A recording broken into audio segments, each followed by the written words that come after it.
গোপালগঞ্জে যে মানুষগুলো নিহত হলেন, হত্যাকাণ্ডের শিকার হলেন, তার দায় কার? কার জয় হলো, কার পরাজয় ঘটল? যেই উস্কানি দিয়ে জাতীয় নাগরিক পার্টি এনসিপির নেতা কর্মীরা সেখানে কর্মসূচি ঘোষণা করেছিলেন, তারপরে আওয়ামী লীগের নেতা কর্মীরা চুপচাপ বসে থাকবেন, এটা তারা কিভাবে ভাবলেন? এটা ধরে নেওয়ার কোনো কোনো কারণ থাকতে পারে? এবং যে প্রশ্নটি শুরুতে করছিলাম, এই হত্যাকাণ্ডগুলোর দায় কার? আচ্ছা, শেখ হাসিনার বিচার চলছে, তাই না? কি কারণে বিচার চলছে? ধরে নিলাম 5 আগস্টের আগে যেই মানুষগুলো হত্যাকাণ্ডের শিকার হয়েছেন, সহস্রাধিক মানুষ নিহত হয়েছেন, তাদের কেউই অন্য কারো গুলিতে নিহত হননি। যেই পেছনের পরিকল্পনার কথা জানা যাচ্ছে, যেই যুক্তরাষ্ট্রের প্লট নির্মাণের কথা জানা যাচ্ছে, স্নাইপার রাইফেল কাদের হাতে ছিল, ধরে নিলাম অন্য কারো গুলিতেই কেউ মারা যাননি, সবাই পুলিশ কিংবা আইন শৃঙ্খলা রক্ষাকারী বাহিনীর গুলিতে মারা গেছেন।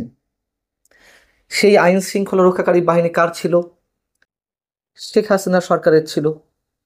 তাহলে সেই গুলির নির্দেশ শেখ হাসিনা দিয়েছেন এবং নির্দেশদাতা হিসেবে শেখ হাসিনার বিচার কার্য চলছে।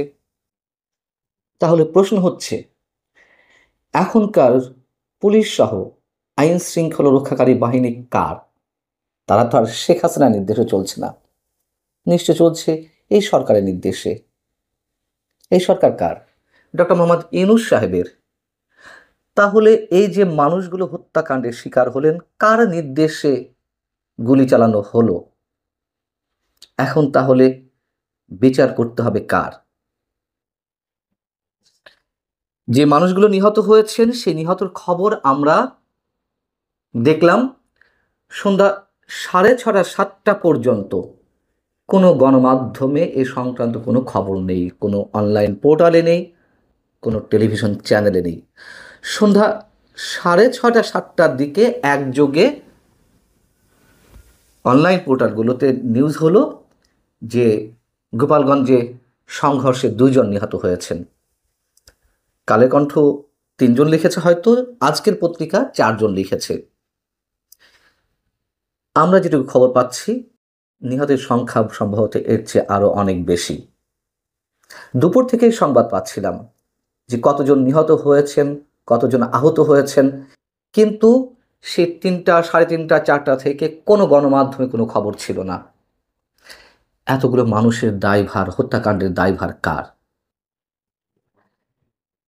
এবং কেউ কেউ হয়তো প্রশ্ন করতে পারেন, শুরুতে বলছিলাম যে আওয়ামী লীগ সন্ত্রাসী কর্মকাণ্ড ঘটিয়েছে বা ঘটাচ্ছিল, তাহলে কি পুলিশ বসে থাকবে? গুলি তো তাকে করতেই হবে। তাহলে তো শেখ হাসিনার ক্ষেত্রেও একই কথা প্রযোজ্য হতে পারে। 5 আগস্টের আগে যে সারা দেশে বিশৃঙ্খলা, যে অরাজক পরিস্থিতি, তার নিয়ন্ত্রণের জন্য শেখ হাসিনা গুলি করার নির্দেশ দিয়েছেন। যদি দিয়ে থাকেন, যুক্তির খাতিরে তাই আসে। এবং ঠিক একইভাবে তখন মেট্রো রেলে আগুন দেওয়া, বিটিভি ভবনে আগুন দেওয়া, যে ভাঙচুর, এবং সেগুলো তো এখন স্বীকারোক্তি সরাসরি এনসিপি, জাতীয় পার্টি, শিবিরের নেতারা দিচ্ছেন, জামাতের নেতারা দিচ্ছেন। পুলিশ হত্যা করে ঝুলিয়ে রাখার কৃতিত্ব নেয়া নিয়ে প্রতিযোগিতা চলছে।